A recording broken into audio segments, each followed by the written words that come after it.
Hello বন্ধুরা, সবাই কেমন আছো? আশা করি ভালো আছো। তো আমিও খুব ভালো আছি। তো দেখো, আজকে একটা কাতলা মাছের রেসিপি দেখাবো। তো আমি আমার মতন করে বানিয়েছি, কিভাবে বানিয়েছি তোমাদের সাথে শেয়ার করছি। একটুখানি ভিডিওটা দেখো, আর ভালো লাগলে একটা লাইক, একটা কমেন্ট আর সাবস্ক্রাইব করে আমার পাশে থেকো। কেমন বন্ধুরা? তো দেখো, প্রথমে কাতলা মাছগুলোকে ভালো করে নুন হলুদ মাখিয়ে নিলাম। নিয়ে আমি মাছগুলোকে এবার ভেজে নেবো একটা একটা করে। তো এখানে আমি কি রেখেছি দেখাচ্ছি। তো ধনেপাতা বাটা রেখেছি, টক দই রেখেছি, এখানে টমেটো আর রসুন, কয়েকটা বাদাম রেখেছি, আর দুটো কাঁচা লঙ্কা আছে। তো এই দিয়ে আমি বানাবো। তো প্রথমে মাছগুলোকে আমি ভেজে নিচ্ছি, আর এদিকে আমি মশলাগুলো বানিয়ে নেব। তো দেখো, আমি নিজের মতন করে বানিয়েছি, তো খেতে কিন্তু খারাপ হয়নি। তোমরাও দেখতে পারো বানিয়ে এরমভাবে। তো এই মশলাটা আমি করে নিচ্ছি প্রথমে।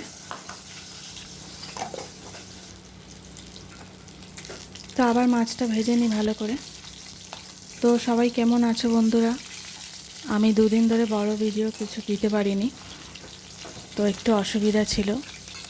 তো আজকে আবার সেই জন্য নিয়ে এলাম তোমাদের সামনে। তো কেমন হচ্ছে বা কেমন লাগে তোমাদের একটু কমেন্ট করে জানাবে কেমন। তো দেখো, বাটা হয়ে গেছে। এখানে আমি নুন হলুদ, এখানে জিরের গুঁড়ো লঙ্কার গুঁড়ো সব দিয়ে দেবো। দিয়ে আর টক দইটাও দিয়ে দেবো। দিয়ে একেবারে আরেকবার আর কি পেস্ট করে নেবো। এটা টক দই দিয়ে একেবারে পেস্ট করে নেব, তাহলে একেবারে মোলায়েম হয়ে যাবে বাটাটা। তো রান্নার সময় একেবারে দেরি হবে না, শুধুমাত্র কষিয়ে নিলে হয়ে যাবে। তো দেখো, এই যে আমার হয়ে গেল সুন্দর কালারফুল পেস্ট তৈরি হয়ে গেল। কোনো পেঁয়াজ কিন্তু আমি ব্যবহার করিনি, শুধু এগুলো দিয়েই করেছি। যা যা করে দিয়েছি সব আগে দেখিয়ে দিয়েছি। তো কড়াইতে দিয়ে দিলাম কালো জিরে। মাছ ভাজা হয়ে গেছে। কালো জিরে কাঁচা লঙ্কা দিয়ে আমি এবারে ওই পেস্টটা এখানে দিয়ে দেবো। পেস্টটা দেওয়ার পরে মিনিট 5 মতন ফুটিয়ে তারপর আমি এখানে মাছ দিয়ে দেবো। তো নুন টুন যা লাগবে একটুখানি চেখে দিয়ে দিতে হবে, সেটা তো নিজের মতন করে। তো এইভাবে বানিয়ে তোমরা দেখতে পারো বন্ধুরা, আশা করি ভালো লাগবে। আমার তো ভালোই লেগেছে। তো এর ভিতরে আমি ধনেপাতা বাটাটা দিয়ে দেবো। ধনেপাতা বেটে রেখেছি, কারণ সবই যেহেতু বেটেছি, তো এটা আর কুচানো দিলাম না, এটাও বেটেই দিলাম একেবারে। তো স্বাদটা কিন্তু ভালোই হবে, আর কালারটাও দুর্দান্ত আসবে।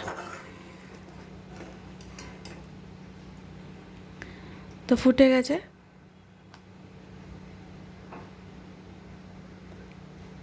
তার একটু ধনেপাতা আমি দিয়ে দিলাম, মনে হচ্ছিল একটু কম কম লাগছে। তো যে যার মুখ স্বাদ অনুযায়ী দেবে, এটা তো কিছু বলার নেই। রান্না তো যে যার নিজের হাতের মতো, আর মুখের স্বাদ অনুযায়ী রান্না করা 19-20 হতেই পারে। তো মাছ দিয়ে দিলাম, দিয়ে এবার ফুটাবো। কিছুক্ষণ ফোটানোর পরে নামিয়ে দেবো, কেন বেশি ফোটানোর দরকার নেই। যেহেতু আমি এখানে আমন্ড বাদাম ইউজ করেছি, বাদামের জিনিস বেশি ফোটালে খেতে ভালো লাগবে না। তো দেখো, হয়েই গেল, ঘন ঘন হয়ে গেছে। এবার আমি নামিয়ে দেবো।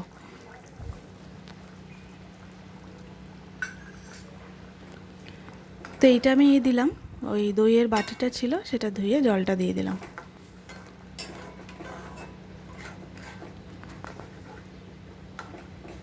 তো কেমন হচ্ছে বন্ধুরা রান্না? তোমাদের ভালো লাগলে একটা লাইক কমেন্ট অবশ্যই করো, আর সাবস্ক্রাইব করে আমার পাশে থেকো বন্ধুরা। তো রান্না তো আমার কমপ্লিট হয়ে গেছে। তো একটা প্লেটের মধ্যে আমি তুলে নেব। দেখো কেমন লাগছে দেখতে। এরপর এই যে গ্রেভিটা আমি দেব। গ্রেভিটা খুবই ভালো হয়েছিল, একদম ঘনই হয়েছিল।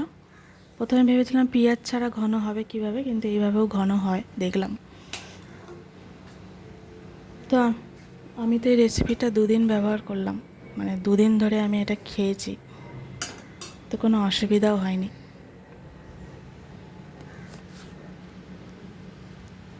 ফ্রিজে রেখে দিয়েছিলাম। তোমরা চাইলে ফ্রিজে রেখে দিতে পারো, কোনো অসুবিধা নেই, কোনো নষ্ট হবে না। 2 থেকে 3 দিন তোমরা ইজিলি খেতে পারবে। তো দেখো বন্ধুরা কেমন হয়েছে, লাস্টের ছবিটা দিলাম, দুর্দান্ত হয়েছিল।